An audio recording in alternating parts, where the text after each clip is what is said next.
The Kerbylon project was a dream given form. Its mission, to slip the surly bonds of Kerbal, to explore outer space, to reach for the horizon, to seek to strive, to never fall, to not go quietly into that good night. This is the Kerbylon project. Hello and welcome back to the Kerbylon project. Now, the last flight we did was actually quite successful. We managed to get into orbit, we managed to go round, and we managed to return safely to the planet. Pretty close to the space center. Not actually landing on land on it, you know, but it was nice and successful. So, before I actually go for lunar orbit, I thought it's a good idea to work on and design my lunar lander, practice flying it a bit, because then once I know what it is I need to land on the moon and take off again, then I will be able to start designing the rocket to get it there. Because if I go orbit the moon now, it's all very well and good. I'm pretty certain I could do it by just adding some extra fuel tanks to my orbital stage. But I want to make sure that if I'm lucky enough to get to the moon, I can actually attempt a landing straight away. So let's go to the vehicle assembly building, and we will what's it going to be? It's going to be the Kerbal Project Lunar Lander 1, I think. So it needs a command pod.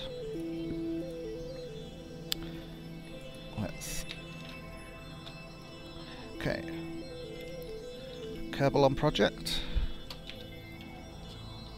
Lunar Lander 1. The LL1.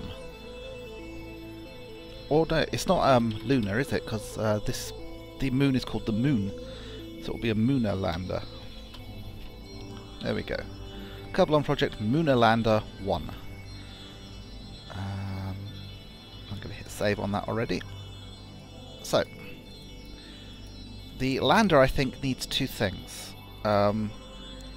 One is it needs the thing that's going to take off from the moon and return them to Kerbal. So, let me think about how I'm going to do that. So, this is where my advanced SAS module is going to be. Because obviously I want that computer to stick with me all the time. It needs a parachute. So, utilities, scientific. That's for when they finally get back to Kerbal. Now, we're going to have to introduce something new to our rocket, and that is the rocket control thruster packs. As you can see, they have a mass of 0.05, and basically these allow us to do fine maneuverings, both in orbit and while landing on the moon. So, we need to start adding these things. So I think four-way symmetry. Let's zoom in a bit. I think I want... How's this going to be? I want to be able to thrust up and down, but... So let's just centralize it there. Now, these things need fuel, so... under propulsion, we have RCS fuel tanks. Okay, now these can be anywhere on the ship. They don't have to be near where the actual RCS thrusters are. Okay, so descent stage. Do I want to... I'm going to make things... Okay, descent stage. See, once we're descending, we don't need that anymore. So, let's make sure we put a decoupler in.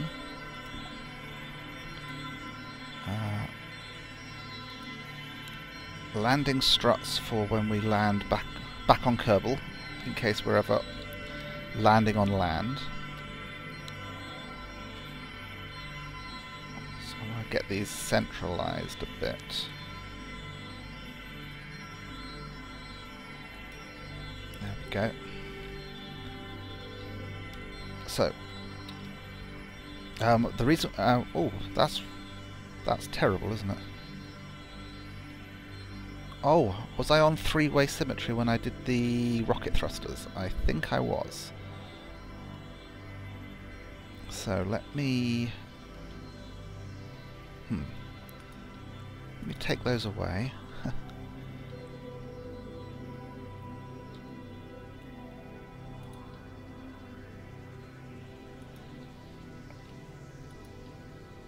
That's better.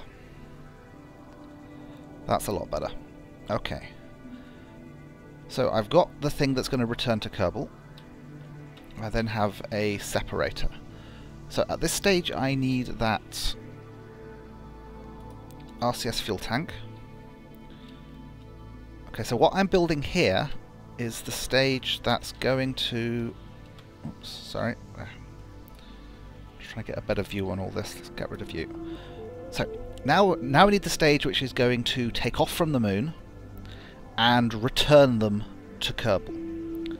So you don't need that much power to take off from the moon. And I'm not sure you need that much fuel to return to Kerbal either, because the moon has quite low gravity. So, you know, and basically, we just need to reach Kerbal. You know, we can worry about precision landings and so on later.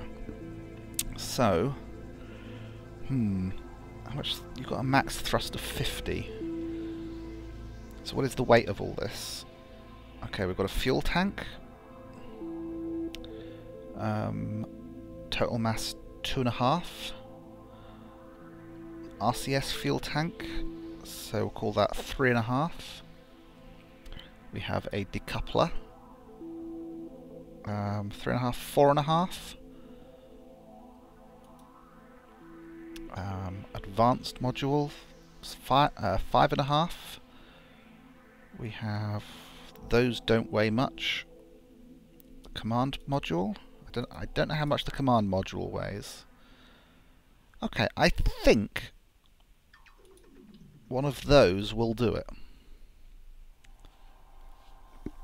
Now, because we're going to be on the moon where there is no atmosphere, we can't stick wings on this and expect it to help us control. So we've got the array of 4 RCS rockets there. I want some more towards the rear of this. Like so. Okay. So this is what will return from the moon back to Kerbal. So maybe this shouldn't be the Lunar Lander, this should be the Kerbal Returner. Kerbal Return Vehicle 1. Hit save on that. Do I want to give this a test flight? Let me have a look. We've got engines, RCS rockets, a tank of fuel, the RCS fuel. So there's one tank of RCS fuel for this stage. That should be enough. Okay, we're going to try a short test flight just to see whether or not, you know, the staging on this is correct before we proceed and make this more complex. So let's go to the launch pad, clear the launch pad and proceed.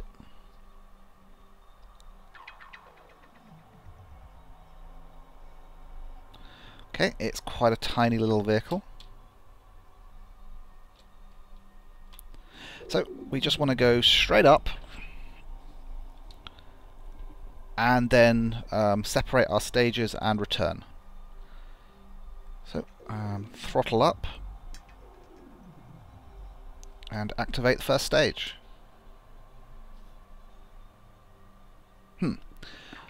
So on Kerbal, this thing does not have the power it needs. It's tricky to tell whether or not it would work on the moon or not. So let's return, end flight, return to the vehicle assembly building. Let's just stick a slightly more powerful rocket on this thing. Where is it? There it is. Because that was this thing with a thrust of 50. This thing has a thrust of 175, so it still has a gimbal range, so it's still controllable. So let's lose you and figure we need something a bit heavier.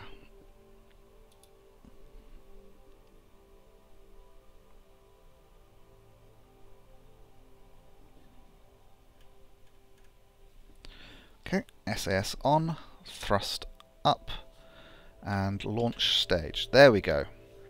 If this thing can get off the ground on Kerbal, it can definitely take us off from the moon.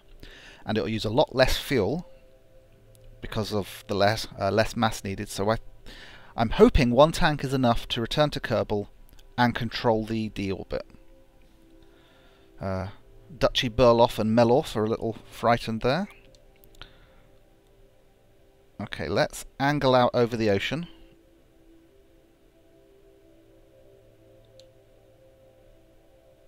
There we go.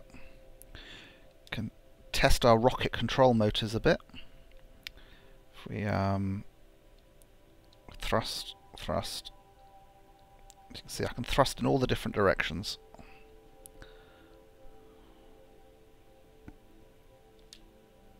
Oops.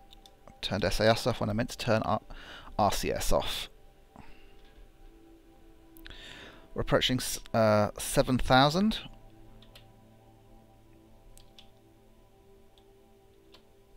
Oh, what's that one? Oh, that's my other vehicle. Let's cut the acceleration there. And let's separate.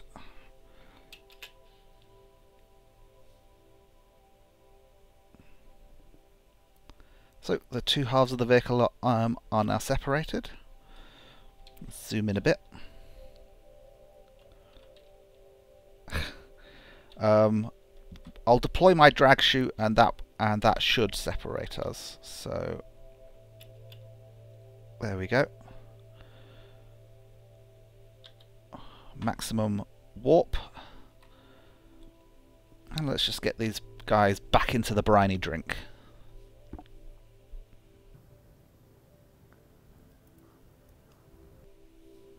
See, one of the recent additions to this game is this persistence of spacecraft.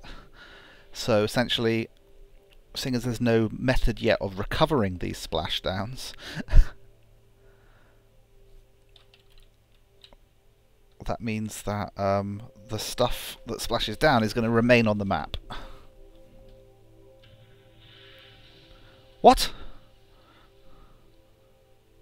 Why did that blow up? What was wrong with that? Okay, splashed down hard and was destroyed. Yes, okay, this is the stuff I jettisoned. Advanced SAS module splashed down hard and was destroyed. Why? Why did that happen?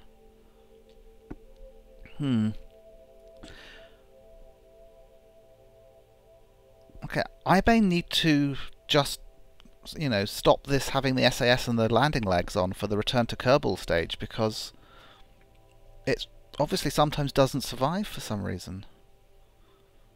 Oh, we've lost. Oh no, it's not Dutchy, it's Dudney. We've lost Dudney, Burloff, and Melorf. Oh. Oh well, back to the drawing board. See, this is why I need to test each stage of this, because if that had happened after I'd gone all the way to the moon and back, then, you know, I would not have been a happy bunny. Okay, so let's remove the landing struts. And move that decoupler up.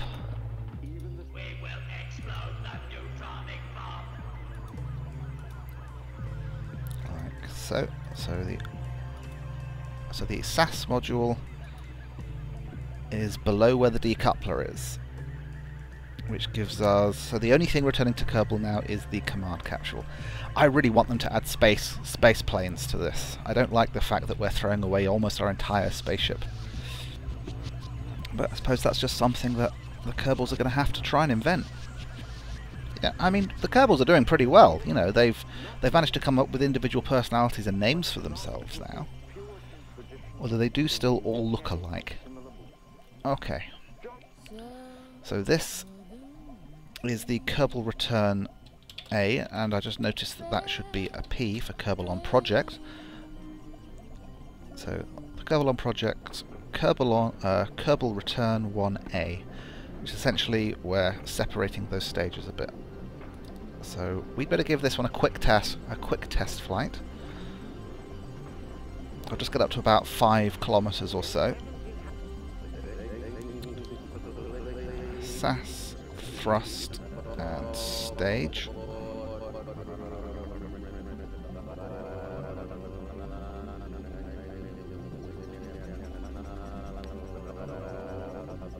I just need to get enough height so when I drop them they're at terminal velocity and we'll know whether or not it's safe or not for them.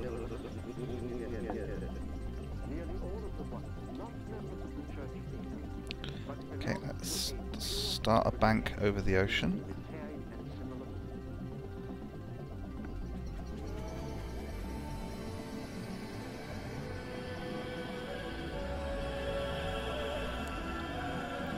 Approaching 5 kilometers. Cut engines and separate. They're still going up. There we go. And we'll accelerate time.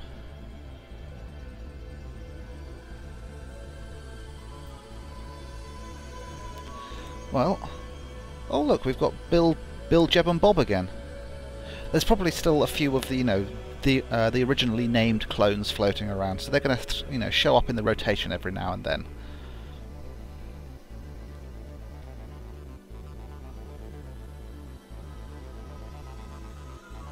Oh, am I not over the ocean?